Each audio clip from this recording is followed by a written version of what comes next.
David Pekoski to be the Administrator of the Transportation Security Administration at the Department of Homeland Security.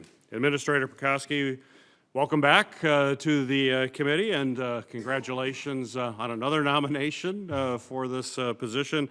And thank you for your willingness to continue to serve in a challenging and important role in the federal government.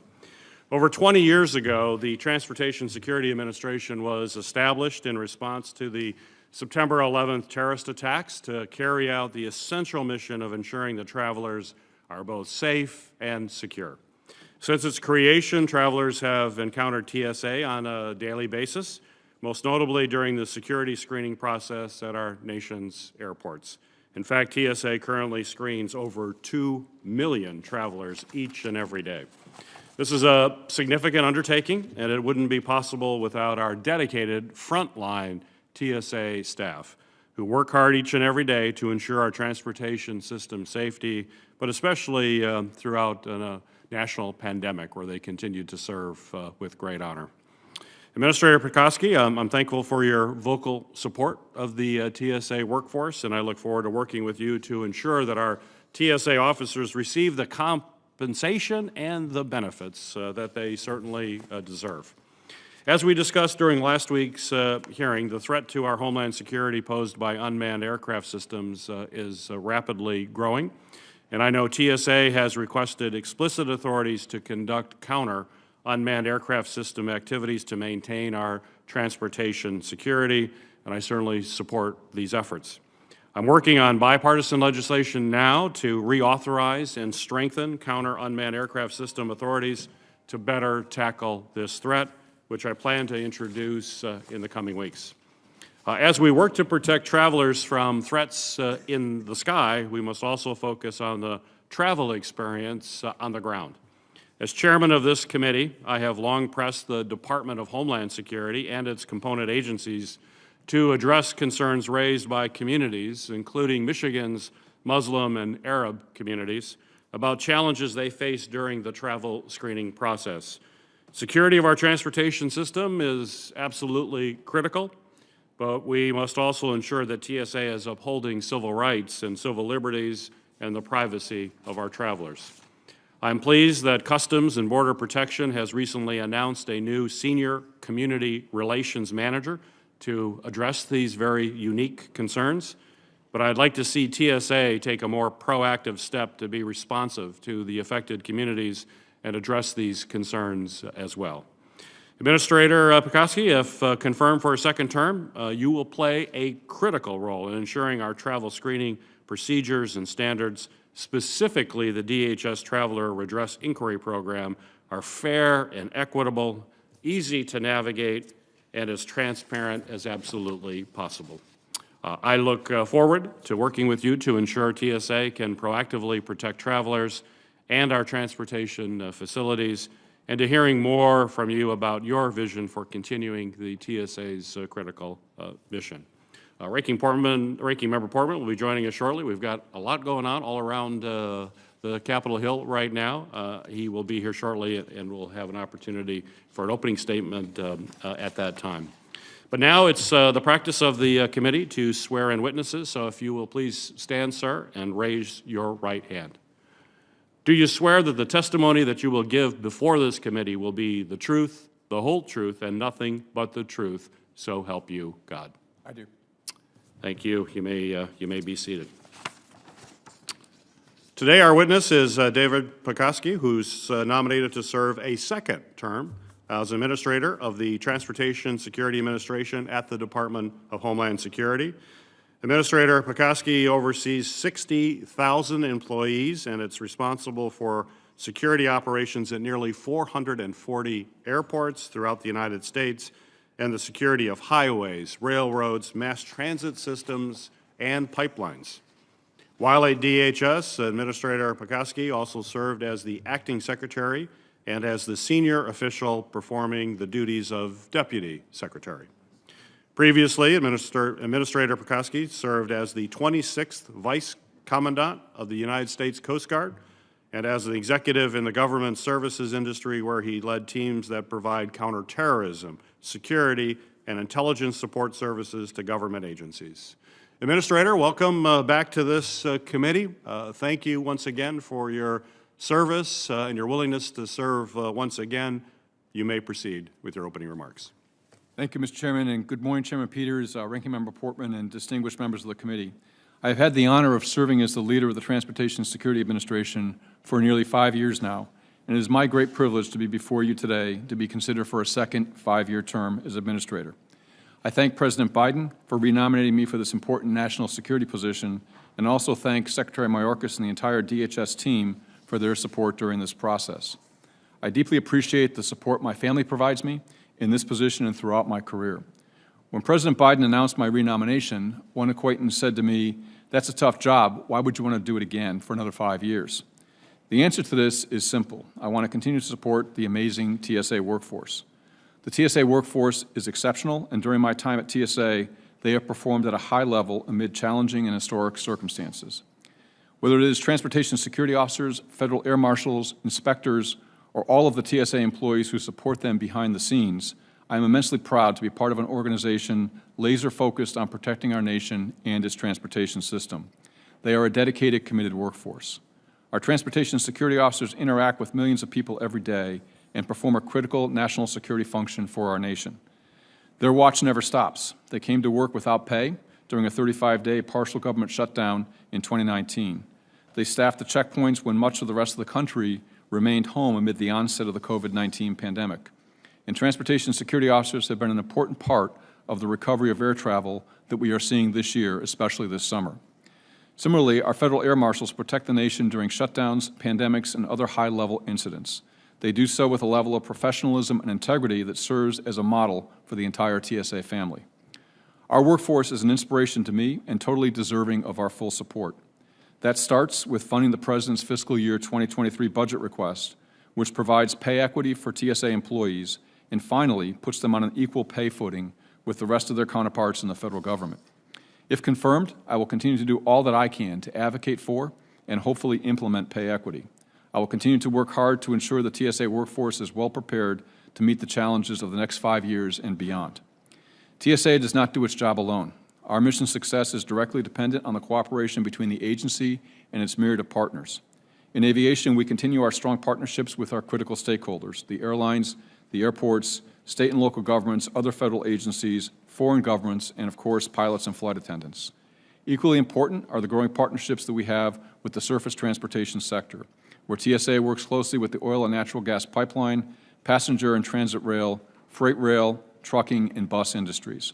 Finally, amid the challenges of growing cyber threats, TSA relies heavily on forging productive partnerships with the owners and operators of our critical transportation infrastructure, for which TSA serves as the security regulator. I value our strong partnership with organized labor, employee resource groups, and advisory panels who provide advocacy for our workforce. They help us remain strong by promoting healthy and thriving working environments for our TSA family. I want to take a second and recognize these partnerships and thank all of those entities for their contributions towards securing our nation's transportation systems.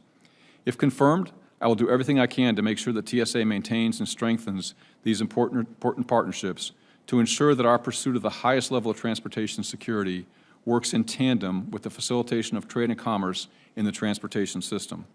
Finally, I want to thank this committee for your critical work to provide the authority to the Department and now explicitly to TSA to counter unmanned aerial systems. I also appreciate the committee's work on critical infrastructure security to include efforts addressing the cybersecurity of the transportation sector. If reconfirmed, I hope to continue this important cooperation between HISGAC and TSA. After 20 years, TSA has grown considerably, and we have learned a great deal about how to be the best at protecting our nation's transportation systems. We still have much more work to do, but I remain committed to TSA's future. Chairman Peters, Ranking Member Portman, and distinguished members of this committee, I look forward to answering your questions. Thank you, sir. Well, thank you, Administrator. Ranking Member Portman, you're recognized for your opening comments. Well, first, thank you, Mr. Pikoski, for your willingness to serve again. And, Mr. Chairman, thanks for having this hearing. This is a really critical position. Don't have to tell you that. You know it well. It's also one that this committee cares a lot about, given our oversight responsibilities. TSA has played a vital role since 9/11, of course, in combating terrorism and ensuring that our aviation and transportation systems are protected. As I walk through the TSA line, which I do twice a week, I say thank you for protecting us, because that's what you do. And we appreciate that, and we have fought to try to help ensure that your TSA personnel are treated appropriately in the federal government law enforcement context, and we want to do more in that regard. So we appreciate your work and the diligence of the TSA workforce. And if you look at the record, although GEO and others have helped to make your system work better by pointing out flaws, we have been blessed with not having the kinds of incidents that everybody feared that we would have repeatedly after 9/11. I will say that the 9/11 type threats, having been really the greatest challenge and really the reason TSA was bulked up and appropriately, those threats have evolved over time. And specifically, I want to talk to you about how TSA needs to realign to meet those evolving threats. Your job is not just to protect our airports and air travelers, but also the nation's surface transportation systems. And so Colonial Pipeline, you may know, is a big issue of concern of this committee. We had hearings on it. We've drafted legislation. We've actually enacted some legislation to help deal with that kind of a threat. It exposed vulnerabilities in TSA's oversight of our nation's surface transportation systems, specifically the pipelines, but more broadly. That ransomware attack at Colonial Pipeline was the largest attack on oil infrastructure in the history of the country. It also prompted you to issue the first ever cyber security-related security directives for owners and operators of pipelines that require mandatory incident reporting and the adoption of mitigation measures. When issuing these directives, TSA used emergency authorities, as you know, to bypass regulatory notice and comment periods. I remain concerned that the use of this emergency authority departs from TSA's previously collaborative approach with industry experts on cybersecurity standards. And this committee, I think it's fair to say, on a bipartisan basis, has some concerns about this. Another area of concern we have is the repeated refusal to provide any information to this committee about those draft directives to Congress. This includes the chairs and ranking members of this committee and other congressional oversight committees, despite having shared copies of the drafts of these directives to the pipeline industry. So you've provided them to the pipeline industry, but not to the oversight committees. The explanation we've gotten is that you won't provide the drafts because they are pre-decisional and therefore deliberative. I guess that confuses me, since you've already shared them with external companies, officials. So today will be an opportunity for you to explain how these documents can be both internally deliberative and yet externally shared with the private sector. That's a contradiction. You know, I think sometimes when things come up to Congress, they tend to become too public. All I can say is I think Chairman Peters and I, in particular, have a history of treating these kinds of sensitive documents in the appropriate way. And we need to know what your draft directives are saying to the private sector to be sure that our oversight responsibilities, which are incredibly important right now with regard to what's happening with these pipelines and other potential threats, are able to be fulfilled. So again, thank you for your years of service. TSA will continue to be a really important piece of the security framework of the United States as we get back to even more travel. I was at the Greater Cincinnati Airport on Monday, and it was packed, and I was told that we're at 85% of where we were pre-COVID, but this summer, frankly, we're back to where we were in the summer of 2019. So that's good to hear. I know business travel is still off, but even with inflation and all the concerns about where our economy is headed, your travelers are back, and we got to be sure that TSA continues to provide, as I said earlier, this important service to protect them, protect our nation, and we appreciate what they do every day.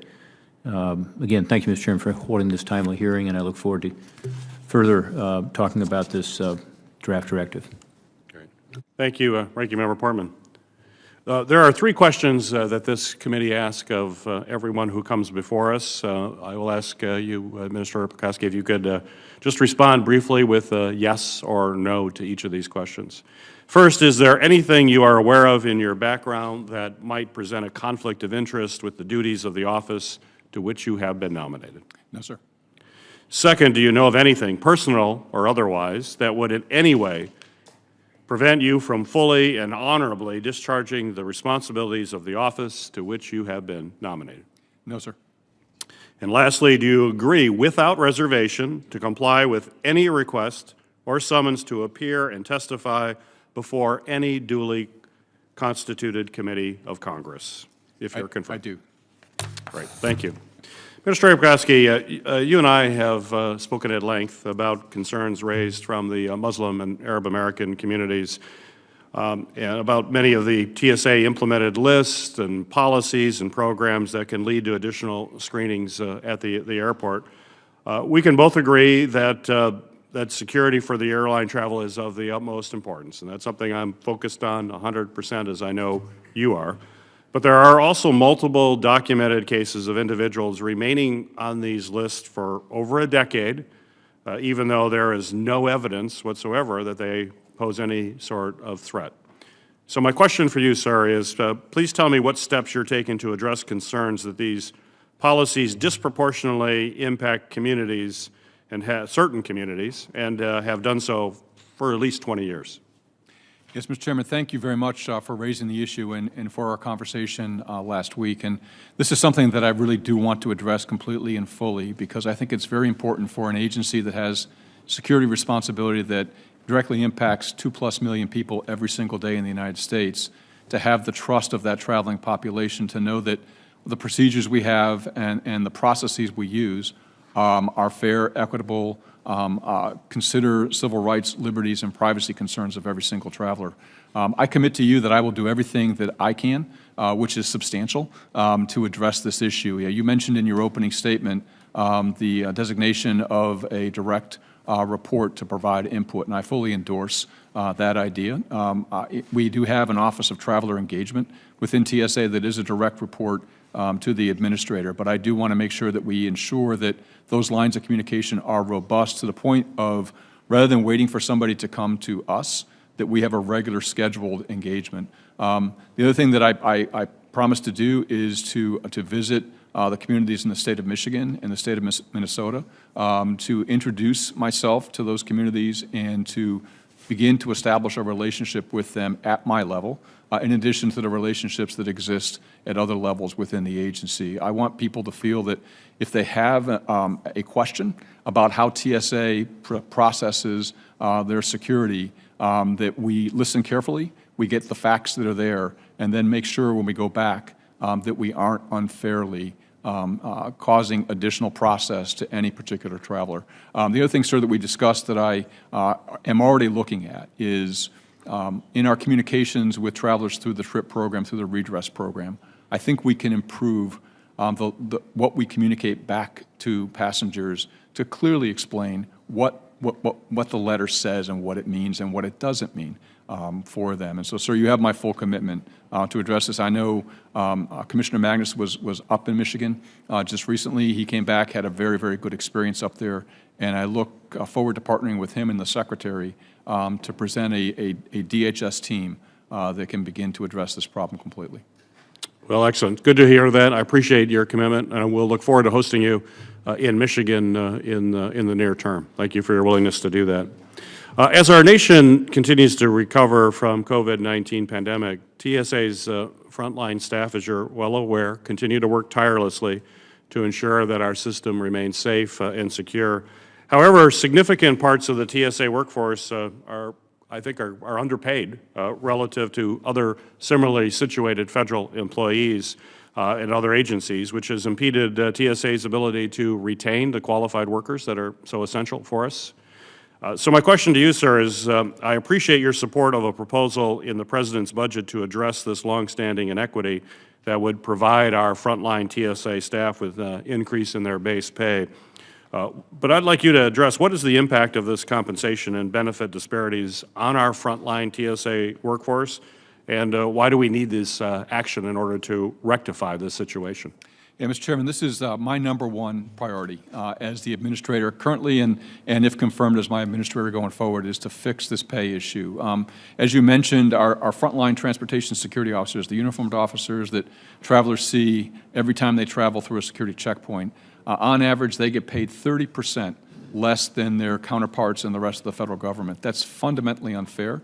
It inhibits our ability to recruit and to retain talent. And so I think this is the most important thing facing us that we need to address. As you mentioned, the President included in the FY23 budget request to improve pay across the board in TSA, not above any other federal agency, but equitable with every federal agency. And I just think it's so important that we do that. We have in our screening workforce about a 20% attrition rate, and that's way too high. And when I watch at average levels of experience in our checkpoints go from 5 years to 4 years to 3, that's a security concern as well. So I would appreciate your continued strong support of pay equity. It's really so critically important for the success of TSA going into the future. All right. Thank you. Thank you. Last week, this committee held a hearing to examine the threat to the Homeland posed by unmanned aircraft systems, as well as a potential expansion of authorities to counter these UAS threats. Part of the legislation that I'm working on currently with Senator Johnson would provide explicit authorization for the TSA to conduct CUAS activities to protect transportation facilities and assets. Mr. Pekoski, my question to you is, could you explain the UAS threat that airports are currently facing for this committee to fully understand, and why TSA needs these authorities, and you need them now, to maintain safe and secure air travel? Yeah, Mr. Chairman, airports are facing UAS challenges every single day. And just yesterday, we had 3 reports from pilots of sightings of UAS as either they were landing or taking off. 2 or 3 days ago, we had a helicopter that had a collision with a UAS in Pennsylvania. When we conduct our test beds, we have 2 test beds underway, one in Miami and one in Los Angeles that's just beginning. Those test beds show us that the reports we get from pilots that I just mentioned are just the tip of the iceberg of UAS activity in and around airports, because we're testing our detect, track, and identify equipment to get a good picture of what is operating around those airports. We've done a lot of work on this, but there is so much more work to do. As you said, our authorities expire very shortly. They expire in October. If our authorities expire without being renewed or refreshed or enhanced, all of those test bed activities that we currently do and all the coordination work that we currently do will stop. And this is a growing threat to our aviation system, and we need to continue this work apace. And I appreciate your focus and your emphasis on providing direct authority to the agencies. This is something that we need to be able to respond to on an instant, and having those direct authorities will greatly enable that. Thank you. Ranking Member Portman, you're recognized for your questions. Thank you, Chairman. Mr. Pekoski, can I ask you first about terrorism and a TSA success, which was in possibly identifying a known terrorist, a Colombian national named Isnardo Garcia Amado, who was attempting to board a plane in Florida. Was this man listed on the no-fly list? No, sir. He was not listed on the no-fly list. This occurred back in April, about 4 days after he was encountered by the Border Patrol at Yuma, Arizona. And when he showed up at the TSA checkpoint, given the information that he provided to the carrier when he purchased his ticket, we knew that we needed to do some additional identity verification work with this traveler, and then if that warranted, some additional enhanced screening work with him as well, and that's what we did. Was he on the terrorist screening database? I can't confirm whether any passenger, in general, we just don't confirm whether passengers are on the terrorist screening database. What I can say is that the information this passenger provided indicated to us that we needed to provide enhanced screening and that we also needed to get further information on his identity. Furthermore, we thought it was necessary that we provide federal air marshals on the flight that he was on. Okay. Do you allow some names on the terrorist screening database to fly? Yes, sir. Yes, sir. Why would you allow that?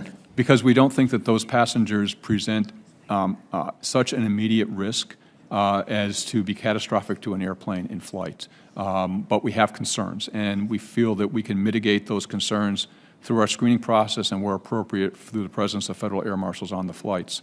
We also, as part of that process, working with the FBI's Terrorist Screening Center, is coordinate that information across the interagency. So all agencies that have an interest are advised of that passenger's travel. I'd like to follow up on that. Maybe it's better in a classified setting, but it seems to me if someone's on the terrorist screening database, rather than having to bring air marshals in to be able to fly with that person, you know, that person should not be permitted on a U.S. carrier or at least on a U.S. flight. Yes, sir. No, understand. I'm very happy to brief you in the appropriate setting. But this is a very carefully developed and coordinated and governed risk management process that we've used for years. But happy to brief you on it. Yeah. So you're not going to tell me whether Mr. Pekoski was on that list, but it sounds like you treated him as though he was. Yes, sir. We treated him with the risk that we felt he presented, and we want to mitigate that risk. Mm-hmm. Is he continuing to fly? I don't know whether he has attempted to fly, but he would be permitted to fly. Mm-hmm. Is he here legally? I don't know the answer to that question, sir. That would be a Customs and Border Protection question. You didn't find that out in the process of the screening? Well, he was admitted into the country by the Border Patrol, so he's most likely awaiting immigration proceedings. A couple 100,000 people a month. It doesn't mean they're here lawfully. Right, but he was admitted in, and he was most likely awaiting immigration proceedings. Mm-hmm. Can you explain to this committee why you can share draft copies of these directives we talked about earlier? These are the draft directives you provided to industry with regard to security for the pipeline industry. Can you explain why you would provide these draft copies to the private sector and not to the congressional oversight committees? Yes, sir. We want to collaborate with our oversight committees and their staffs as greatly as we can, and we benefit significantly from that process. We have offered, and I believe we have briefed on the second security directive that you referenced in your opening statement of what is contained in that directive. Yeah, let me just be clear on that. Here's a letter from October of last year where we asked the Inspector General to get involved in this because we were not getting the information. And I know they're doing an IG investigation now to try to figure out what's appropriate, an audit of your processes. So we've been asking for this for a long time, and I see your staff nodding their head when you say we briefed last week, and you briefed only staff, and you did it in camera, meaning you wouldn't leave the documents for the rest of us to see, including the members of the committee. And you did it last week, I assume, because you're coming in here today, which we appreciate your being here. But again, Senator Peters and I have a history of treating these documents with their appropriate level of sensitive, in this case, there may be reasons for us to have these documents provided to us in a classified setting. We understand that. But we'd certainly like to see them. We'd like to know what you're directing these folks to do. We don't want another Colonial Pipeline. And our job is to try to, through our oversight, to avoid that. We're drafting legislation to deal with it. And not to know what the directives are you're telling the pipelines makes our job very hard. And I think makes your job harder, too. So I would ask you today to share those with us. You say they are in internal deliberations. Is that the reason you haven't shared them? So we're about to reissue those. I intend to sign that directive this afternoon when I get back to my office. And the reason why the briefs were offered last week was because it was in final form. That way you could see the net result process of our working with the industry and with our other federal partners in developing. And why haven't you shared those with us? We will, sir. You will get a copy this afternoon. Okay. Well, thank you. I appreciate that. The federal courts have been very clear about that. When the government voluntarily shares with a non-federal party, they waive any claim that the information is exempt from disclosure, and that's been true. You know, I mentioned we've been at this for a long time. This goes back to October of last year. So we appreciate your sharing it with us. And again, I thank you for your willingness to step up and serve again. You got a tough job because it's a difficult task for TSA, and your pay grades are not that of other federal law enforcement officials. I think the TSA morale problem is real. Again, I have a lot of discussions with TSA individuals and gotten to know some of them through the years. And this problem has spanned administrations and spanned secretaries, so I'm not putting the onus on this administration. You've been in both the Trump administration, now the Biden administration. If confirmed, what do you believe is your role in improving morale at TSA, and what plans do you have to do things differently based on your experience over the past 5 years? Yes, sir. My role is a central role as the leader of the agency, and part of what I am trying to do, and this takes some time, is to, one, be very responsive to the feedback we're getting from our frontline workforce and the workforce across the agency. As you know, we do the Federal Employee Viewpoint Survey every year. We encourage, in fact, it closes, I believe, tomorrow, and we've actively encouraged people and given them time to fill out those survey results. And then I think we demonstrate very well to our employees that we pay attention to the input that we receive, and we look at individual location differences so that we can drill in and figure out what's going on to address the source of dissatisfaction. I think pay is a big part of it, but it's not the only part. And part of it is to make sure that people view that they have opportunity to grow in TSA and to do all the great things that we do in the security checkpoint and beyond. Okay, my time's expired. We look forward to the directive, the draft directive, and Yes, sir. thank you for your service. Thank you, sir. Senator Portman, good morning. How are you? Yes, I did. Nice to be back. Always good to see you. He and I worked together in this committee for a long time. He chaired the Permanent Subcommittee on Investigations, was good enough to let me be his wingman. We did some good work, very good work. So how are you today? I'm doing great, Senator. How are you? Good, yeah. Thanks so much for coming by yesterday and bringing some folks from your team. And I look at the lineup behind you and see a couple of very familiar faces, and it's always a pleasure to see them. And I like to say we're only as good as the people we have around us, and you have some exceptional people around you. My staff's given me a couple of questions that they'd like for me to ask, and I'll get to those. But I just want to start off by saying you had an opportunity to serve in this role for 5 years. What are some things that you've learned over the last 5 years that think will help you be an even more effective leader in the next 5?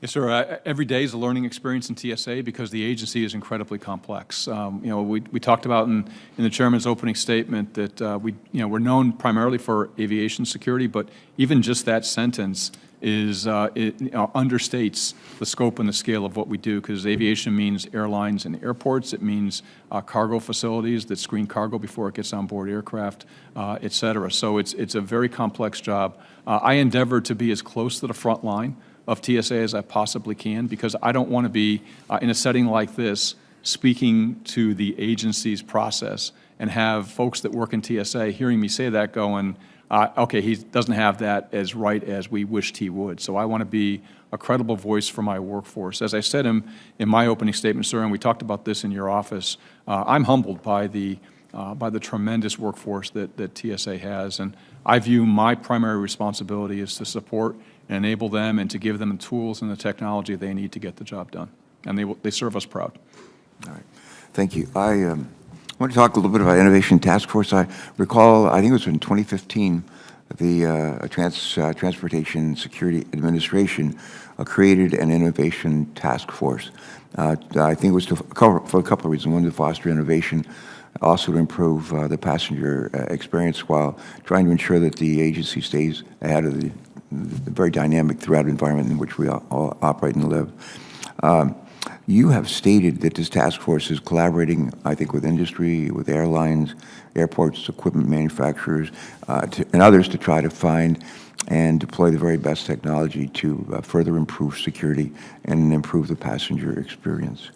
Could you give us an update, please, perhaps maybe with some concrete examples on how this task force has responded to the evolving threat landscape by bad actors who use gaps in our defenses? And additionally, how is TSA working with international and with industry partners to enhance our security? Yes, Senator, thanks for your comments on the Innovation Task Force. I mean, it's one of the crown jewels of TSA. It's embedded in our requirements and capabilities analysis staff within TSA headquarters, but really its reach is across the entire agency and with our entire partner set. I'll give you a couple of examples of things the Innovation Task Force has done that passengers can see now when they go through the screening process. And when you think about that, you put it in context of a government agency actually delivering capability very, very quickly that improves security and improves the passenger experience at the same time. The first example I'd give you is our new identity verification technology. And I'll even take it a step further as to where this is going over the next couple of months. We just announced a partnership with Apple where passengers can download their state driver's license in states that participate into their Apple Wallet. And you will be able to, and you can right now at BWI Airport, for example, in this area, Phoenix Airport in Arizona, when you walk up to the checkpoint, rather than handing over your driver's license or inserting your driver's license in a slot on a machine, you tap your phone and it transmits the information. So totally touchless. And what happens not infrequently is people forget their driver's licenses sometimes, but they hardly ever forget their phones. And so having this in your phone is a huge benefit, I think, to passengers, and certainly it's better security for us. The next technology is our computed tomography or CAT scan X-ray technology. What this does is it gives us a much better, much richer picture of what's in a carry-on bag to the point where we can resolve any concerns we have generally on the screen. So we don't need to do a bag search, and passengers that use the CT technology when they go through the screening process don't have to take out liquids, aerosols, and gels or laptops, because we literally can have the machine look all around the bag to determine if there's anything in there that would cause a concern of ours. And so, we pride ourselves in working really, really closely with our partners too. And I'll give you one final example, Senator, if I could, is we've been working with one of the major carriers on curb-to-curb biometrics. And what this means is that a passenger can show up, these are pre-check passengers currently, can show up and use their facial image to validate that they are who they say they are. And we've really developed this technology significantly to the point where they can just check their bags with their face. That spits out a bag tag, they place it on, put it on the conveyor belt, they walk up to the screening checkpoint, use their face as their identity to get the beginning of the screening process. And then when they get to the gate to go aboard the aircraft, again, it's their face that gets them admitted onto the aircraft. And so it means there's a lot less pieces of paper and credentials that you need to carry. And for us, it's very, very much improved security posture. Yeah, good. Thank you for that. Others have asked about morale already. I'm sure they'll come back and ask that again. Whenever I fly a fair amount. Mostly take trains, but fly a lot. And almost always when I'm going through security, I talk to the TSA agents and thank them for what they do, tell them who I am and the role that I play here, and let them know that we appreciate very much what they do, and I hope others do that too. I spent a lot of years of my life before I ran for office as a naval flight officer and was a midshipman before that, and learned a whole lot about leadership, and learned a lot about morale, how to foster good morale in the military.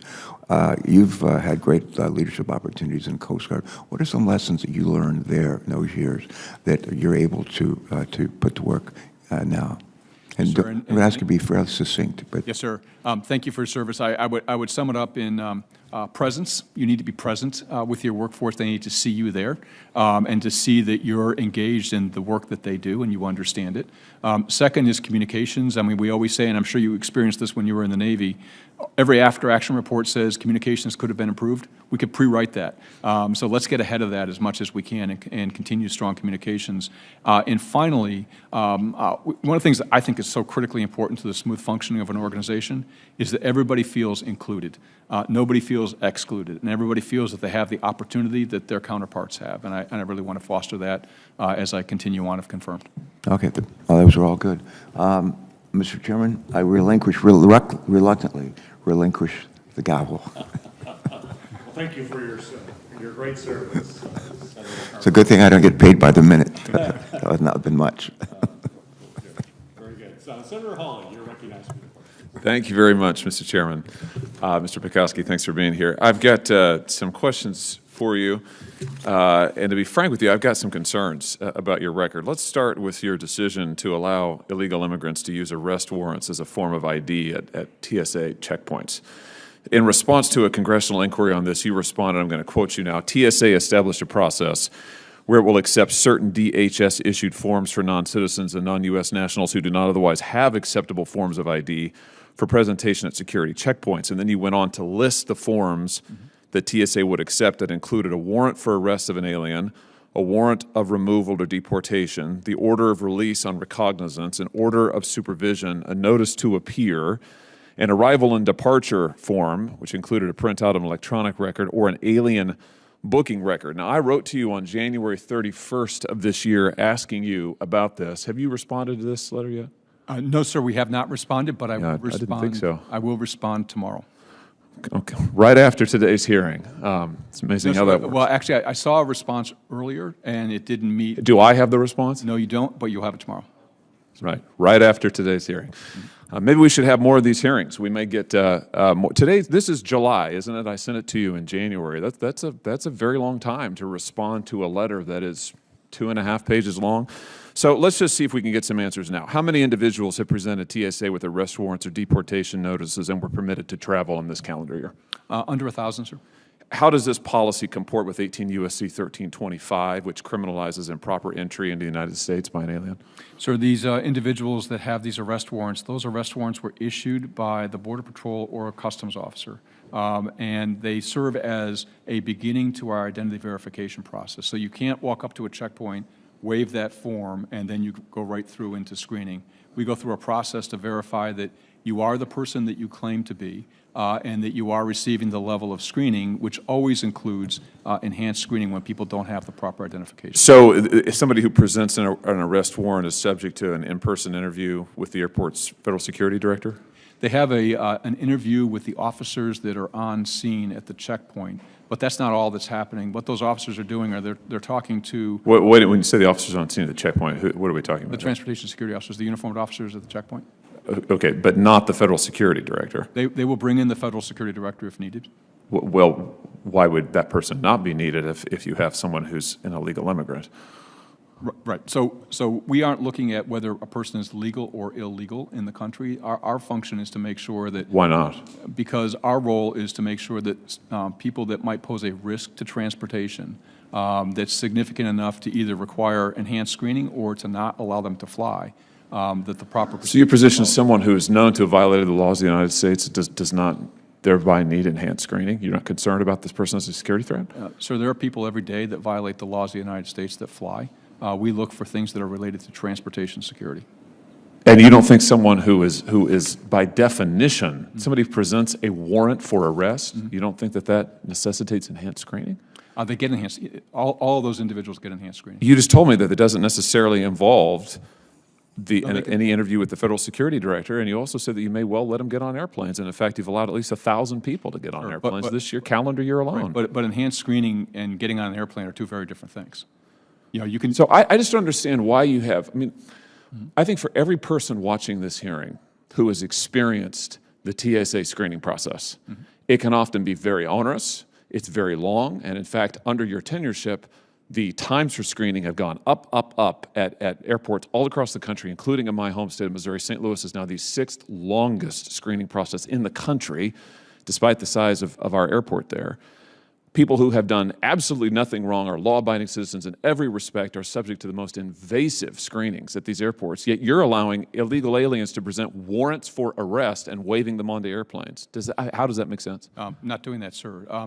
You just told me that you've let 1,000 people travel on airlines who present to you warrants for arrest, Yes, right? sir. And they present those warrants. That warrant is the beginning of an identity verification process, which follows. Why isn't it the end? Why isn't that the end of the process and you say, sorry, you have a warrant for an arrest. We're not going to allow you to get on an airplane. Because we want to identify who is presenting themselves at the screening checkpoint and ensure that those individuals get the right level of screening. For folks that do not have the acceptable forms of ID that we list on our webpage, they all receive enhanced screening. So every single person that presents a warrant receives enhanced screening before they're allowed to get on an aircraft. Now, if they don't pass that screening, they don't get on the aircraft. Boy, I think you're going to have a hard time explaining to folks who wait for all of this time in these lines, who subject themselves voluntarily to all of the restrictions that you impose, who are patted down, who are frisked, who are asked to stop aside, who have their luggage rifled through, who have items confiscated from them, who are randomly selected, or sometimes perhaps not so randomly selected for enhanced screenings, but you're allowing illegal aliens with warrants for arrest to get onto airplanes, and you've allowed at least 1,000 of them in this calendar year. I mean, I just find that totally extraordinary. Let me ask you about something you did when you were briefly acting security of DHS from January 20th to February 2nd of 2021. You published a memo during that time that enacted a 100-day moratorium on almost all illegal immigrant removals from the United States, as well as a 100-day review of DHS immigration law enforcement policies. Thankfully, this was blocked by a federal judge. I just want to have you explain. I don't understand why you were trying to reduce border enforcement capabilities at a time when we were and are experiencing record levels of illegal immigration. Sir, we don't have enough resources, clearly, to handle the number of people that are coming across the border. We were trying to focus the resources that we have. I mean, no agency in this government has all the resources they need to do the jobs that they've been asked to do. So, I'm sorry. So your answer is that you wanted to do less enforcement and just ignore everybody who was here before November 1st, 2020? Not at all. We wanted to do more effective enforcement. Here's what you attempted to do. You tried to narrow DHS's enforcement abilities to include only three types of illegal aliens. 1, spies and terrorists. 2, aliens who entered after November 1st, 2020, or those convicted of aggravated felonies and were released from incarceration on or after the date of your memo. That's a significant narrowing. Basically, if you came before November 1st, 2020, and you issued this in January 2021, you're just off the hook. So those are enforcement priorities, but not all the enforcement that could occur. And if you read further in that memo, it allows for discretion by the officer. Those priorities are primarily for resource allocation decisions as to where the resources would be placed to be most effective. And I think those 3 priorities are 3 of the very top priorities that we ought to focus our limited enforcement capability on. Well, I'm just glad that a judge blocked the attempt to do this. And I have to say, in terms of your priorities and what you have done from allowing those with arrest warrants to fly while subjecting law-abiding citizens to what you have done to your record of the terrible wait times and experience that you're putting law-abiding citizens through to this action, I just can't say that I agree with your priorities, Mr. Pekoski. Thank you, Mr. Chairman. Thank you, Senator Hawley. Senator Scott, you're recognized for your questions. Thanks for being here. So can you go through, I didn't get to hear all of Senator Hawley's questions, but go through exactly how and under what authority of the law you allow illegal immigrants, they're permitted to use their ICE arrest warrants as an acceptable form of identification for TSA. Explain how why you would do that. Yes, sir, I will, and thanks for the opportunity.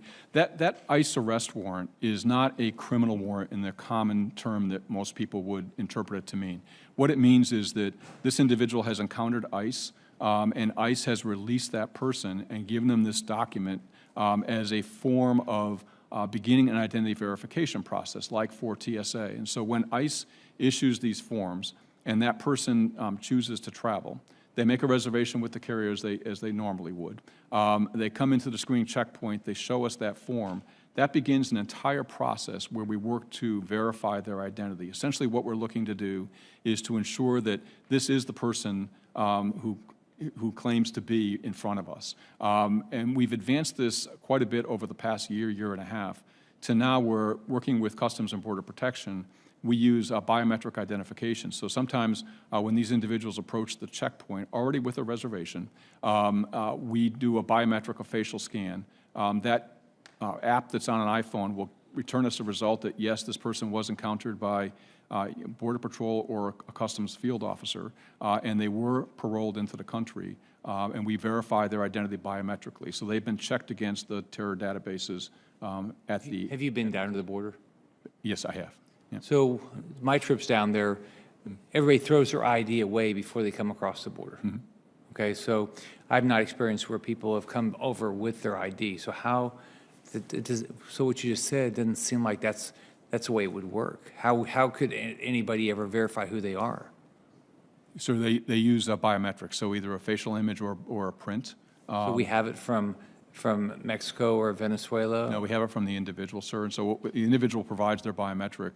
We use that biometric to ensure that that biometric is not represented on any of our watch listing information. So we actually don't really have good information. So what you're saying is somebody throws their ID away, they come across the border and say, I'm Rick Scott, all right?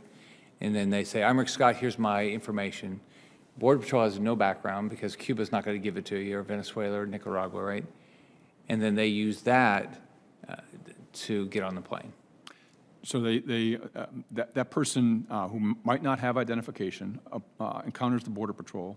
The Border Patrol captures their fingerprints, uses the fingerprints to ensure that they're not watch listed and they're admissible into the country. And then when that person approaches the TSA checkpoint, we go back and verify that this is the person that the Border Patrol admitted into the country, and this is the person that did not have any watch listing information on them. So irregardless of what outcome that is, once we go through our identity verification process, they all receive enhanced screening. So no person with one of those arrest warrants, which again are non-criminal arrest warrants, gets into an aircraft without enhanced screening. And in that enhanced screening process, there are situations where through enhanced screening, we eventually deny entry as well, but that's kind of rare. Okay. So as an American citizen, you have to have photo ID. And so well, let's take somebody coming across the border. So if I come across the border today, Border Patrol stops me, I say I'm whatever my name is, they take my ID. How fast can they fly on a plane? We have processes where, because we have American citizens every day that lose their identity or forget their identity when they come to the checkpoint. And so we have some passengers that approach the checkpoint with no identity whatsoever. We use this very same identity verification process that is basically run out of our operations center here in the Washington. They could fly the same day to get into this They can country. fly the same day, provided that we can validate their identity, and we have a whole series of processes that we use to do that. But if they're a Cuban citizen, you don't have any ability. If they've lived in Cuba all their life, Right. they flew into Mexico City, flew to Mexicali, came across the border, Right. then you have no information. And if we have no information and can't validate their identity, then they don't fly. So if they came across, they had no ID, they have no background, ICE says, the person comes and says, or give them their name and their fingerprint, they wouldn't be able to fly. Unless we had captured their prints on their border crossing and checked them against the watch listing information that we all hold. But they have no information. You have no information. Right, but we would have their print. So all you have then is they say their name and their print, and that day they could fly. Arguably, yes, although that's rare, it's the same day. Just stop and think about that for a second. You know you have no information from Cuba, right? You get nothing out of Iran. You get nothing out of North Korea. You get nothing out of probably a lot of Africa. You get nothing out of Nicaragua. And people can get on airplanes and fly immediately. Does that, I mean, it's, Sure, but as an American citizen, wouldn't you say that doesn't make sense? before they can get on the aircraft, they go through a full pat-down. They go through a full bag search in addition to our regular screening process. So we have mitigated risk substantially in that process. And we know that because we take their print when they cross the border, we know that their print is not matching with anybody that's on the terrorist screening database. I just think, just as an American citizen, you know people are coming across our border to harm us, right? You know, we didn't stop the 9/11 attackers, and we had the system there, right? And so, to me, I just think this is an unbelievable risk. When you stop and think about it, you can throw your ID away. You're a terrorist, might not be on the list yet, but you are here to do harm. And that day, as long as that people can fly, I mean, that just doesn't make sense. Things are quite different, though, now from 9/11. I mean, we have a very sophisticated system that would detect people that would present harm to the United States. And we've used that system successfully for years now. This identity verification process has been in place since 2019. I have one more question. So let me ask you a question. When I've gone through, sometimes they're doing tests to see how many people get through. So you guys do that, right? How many people get through? How many times does a gun get through? We do covert tests on a pretty regular basis. Those results are always classified for obvious reasons. We use those covert tests to show us where vulnerabilities might exist in our system and to close those vulnerabilities as quickly as we can. So, but I think you'd acknowledge that knives get through, guns get through. Right. Now, knives and guns never get through enhanced screening. Cannot get through a hand screen. Right, because we're taking the bag apart. We're doing a full pat down of the person. So how about explosive? We would detect explosives, knives, any prohibited item. It's very thorough, as it needs to be. Okay. Thanks, Chair. Thank you, Senator Scott. Mr. Pekoski, Administrator Pekoski, both Senator Scott and Senator Hawley have been asking about the policy to accept arrest warrants at TSA checkpoints. My question for you is, when did the TSA make that policy change? That policy change, sir, was made in 2019. During the Trump administration? Yes, sir. Okay, this is a Trump administration policy? Yes, sir. Thank And you. we've made it stronger since then. Okay, thank you. Senator Ossoff, you're recognized for your questions. Thank you, Mr. Chairman, and Administrator, thank you for joining us. I want to begin by addressing staff capacity concerns and delays that are in particular affecting Hartsfield-Jackson International Airport in Atlanta. As the public returns to air travel after the worst periods thus far of the COVID-19 pandemic, airline passengers have been frustrated by cancellations and long lines at airports in Georgia and across the country. Over the past year, many airports have faced delays due to staffing capacity issues at TSA security checkpoints. How is TSA proactively addressing workforce shortages through expanded recruitment and employee retention efforts? Yes, sir. Thank you for the question, and thank you for the support of the team at ATL. Very much appreciated. We are seeing rapid recovery of travel to the point of about 90% of where we are overall pre-pandemic. So 3 years ago, we're about 90% of those levels. Our staff is not where it needs to be, but in general, across our system, every single day at 430 airports in the country, we are meeting our wait time standards. And those standards are for a non-pre-check passenger to get through screening within 30 minutes, and for a pre-check passenger within 10. And we consistently across the system meet those standards, with rare exception. I mean, when you consider 430 airports and roughly 2,400 screening lanes, I'll have a report, maybe 3 or 4 reports a day, where we might have exceeded those standards. Having said that, we do need more staff than what we have today, and we expect the recovery to continue into the fall and into the December holidays.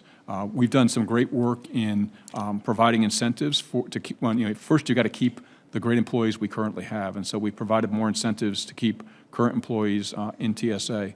Secondly, and we just did this at Atlanta, we do focused recruiting events. So we had 600-700 people that showed up for the recruiting event that we held at Atlanta. And what we do there is we do all of the steps in our recruitment process all at one time. So you do your computer-based testing, you do your, you begin your medical process, and you start to fill out your security forms. This greatly streamlines our ability to bring people on board. The other thing that is critically important, sir, and I appreciate your support of this, is we do have a proposal in the budget from the President's budget for '23 to provide pay equity for TSA. And as you may know, our frontline screening workforce receives 30% less pay than if they worked in any other federal agency. If you went through the standard process of classifying their positions and then providing their compensation for that, we're about 30% off. That has a significant impact on our ability to recruit people and to retain folks. And so I think that's one of the most important things. It's my most important thing as the agency head to provide responses to questions that members of Congress, such as yourself, might have, and then hopefully, if it's approved and appropriated, to implement. Thank you, Administrator. We commit to working with my office and with the ATL leadership, including B.B. O'Dari, the General Manager at Hartsfield-Jackson, to ensure the airport has sufficient staff and drive down wait times. Yes, sir. I've met with him. I've been to Atlanta many times and absolutely commit to do that. I appreciate that commitment, Administrator. I want to ask you about airport firearm safety. Georgia has twice the national rate of firearms detections by TSA. This number is increasing, and it's estimated that 86% of firearms that TSA detects are loaded. Last month, Fox 5 Atlanta reported that a firearm made it through security at Hartsfield-Jackson Atlanta International Airport unnoticed. It was reported that the armed individual was not found and may have boarded a flight. TSA has confirmed that it investigated the event and is implementing training and policy changes to prevent incidents like this from recurring. Goes without saying, but undetected firearms present a serious danger to airline passengers and aviation safety, and this potential incident is extremely concerning. What steps are you taking in response to the increasing number of firearms detected at airports, particularly those in Georgia and at major hubs like Hartsfield-Jackson Atlanta International Airport? A number of steps, sir, and thanks for the question. I mean, it is a significant issue of concern for all of us. So far this calendar year, we've had about 3,400 weapons detected in our checkpoint process. That number, compared to last year, is about the same number when you prorate it for where we are in this calendar year. But the rate per million passengers is starting to go down, but it's still way too high. So what we're doing is we're making sure that we are very public, particularly in the checkpoint, as people are going through the queue line, to remind everybody that you cannot bring a weapon into the security of an airport. You can carry a weapon in your check baggage, and there are procedures for doing that. The other thing that we're doing, and would really appreciate your support on this, sir, is we're putting new technology in our screening checkpoints, and we have a lot of that new technology at Atlanta Airport. But part of that new technology is the ability for the technology to automatically detect some of these prohibited items, which currently we don't have the ability to do. That will be a huge assistance to our officers who, as you can imagine, when you're looking at literally hundreds of images in any given shift rotation, having those technology assists, which are out there and available, we just need to fine-tune them for our application, would further drive down the number of cases like the one you cited. Thank you, Administrator. Will you provide to my office and this committee an explanation of this specific incident, the steps that you took in response to it, and update us as soon as the policy changes and officer training changes that you're implementing in response are complete? Absolutely. Yes, sir. Thank you, Administrator. The Federal Flight Deck Officer Program provides training and allows TSA to deputize volunteer pilots and flight attendants to defend the flight decks of aircraft against violence and terrorism. The program was created in the wake of 9/11 and since then has trained thousands of volunteer flight crew members, many of whom received training in Georgia. However, the program has not received sufficient funding to support its continued growth, and with air travel booming again, this program is more vital than ever, which is why I'm leading an effort to strengthen this vital aviation security program in the upcoming federal appropriations bill. Administrator, will you champion continued funding for the Federal Flight Deck Officer Program should you be confirmed to another term at the top of TSA? Yes, sir. It's a fantastic program. Really appreciate all the captains and first officers volunteering to go through the training and to perform this function for us. We do intend to provide a recurrent training facility in Atlanta on a permanent basis, and would appreciate your support for that appropriation. I appreciate your responses and your time and your service, and I yield back, Mr. Chairman. Thank you, Senator Ossoff. In January, Administrator, I had the opportunity to tour a TSA checkpoint at Detroit Metro Airport, and I had the opportunity to see firsthand some cutting-edge technologies that are being employed right now at these checkpoints, as well as all across the country, not just in Detroit. My question for you, Administrator Pekoski, is that one of the technologies I was able to observe was the TSA's credential technology, CAT machine. Could you discuss how the TSA's CAT machine can provide additional security at our airports for the committee? Yes, sir. The credential authentication technology is a really significant advancement in our capability at the checkpoint. And what that does is it validates the authenticity of a credential. And you can imagine if you're an officer and you have to memorize the markings on 56 different types of driver's licenses just in this country, or the markings on passports from around the world, that's a very, very difficult job to do. This technology does it automatically. So the first thing it does is it verifies the authenticity of the document. The second thing, very, very important for us, for the first time in TSA's history, we're able to do near real-time risk evaluation by passenger as they're standing in front of the officer. So that technology is connected to our secure flight database, and that will tell us what flight the passenger is on, what the passenger status is, whether they're a pre-check passenger, a standard passenger, or a passenger who may require enhanced screening. So that ensures that in real time, rather than 24 hours out, which in the past you could print out a boarding pass for, we can assess it right there on scene. Additionally, in a pandemic, not having to hand your credential over to somebody else was, I think, appreciated by our officers and certainly appreciated by passengers. The next version of this credential authentication technology will include a camera, a very high-fidelity camera that will allow us to do biometric matching. So the camera will take a picture of the person that's standing in front, and will compare the digital image that's on their driver's license or passport and do a digital match, which is highly accurate. So it basically speeds things up. It's better security. It's better for passengers. I understand that TSA has also been working on a new generation of these CAT machines, CAT 2, sounds like a good name for the next generation machine, that allows for biometric verification of passenger identity using camera and facial matching as part of the process. When can we expect these new CAT 2 machines to become more widely used at airports across the country? And tell me a little bit more about them. Yeah, thanks, sir. The CAT 2 technology, first and foremost, attaches the camera to the system, so it basically brings the biometric capability in.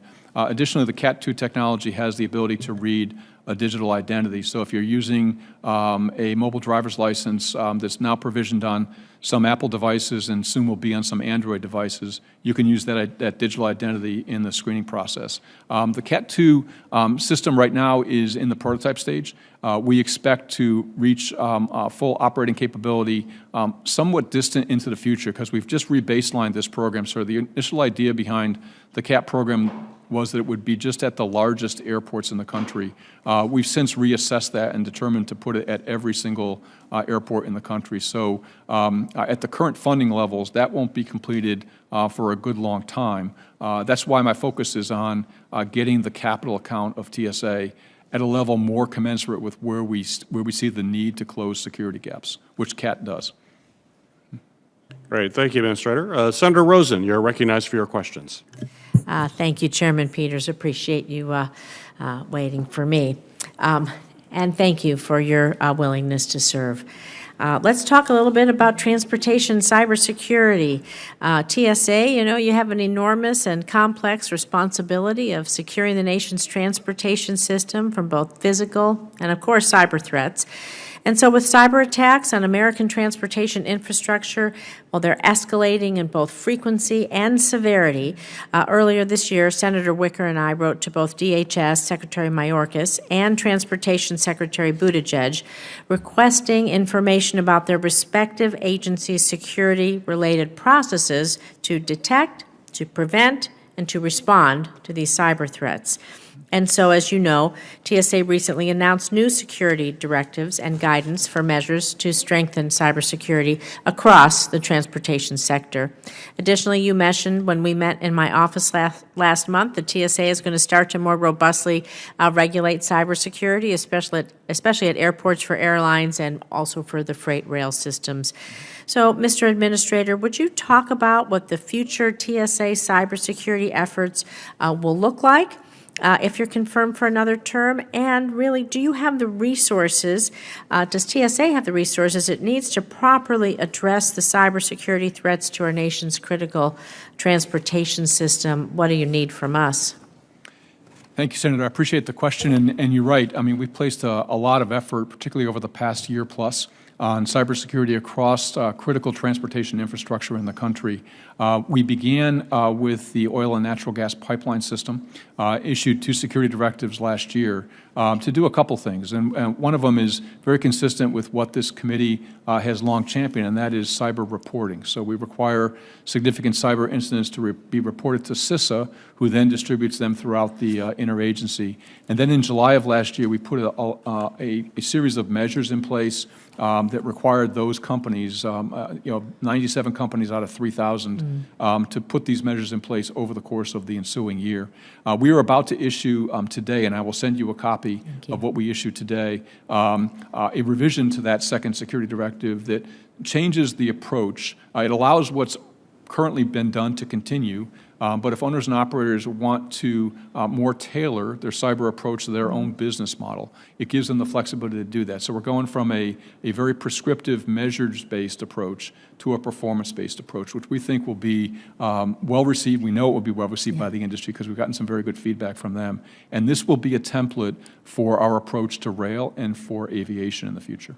Well, that's great, because I know you have other security pilot programs in the works, because the Department of Commerce said they recently published its 2022 National Travel and Tourism Strategy, which focuses federal government efforts to support the U.S. travel and tourism industry. It sets an ambitious 5-year goal of attracting 90 million international visitors to the U.S. each year. I'm chair of the Subcommittee for Tourism, Trade, and Export Promotion, so that is particularly important, and of course important to my state of Nevada.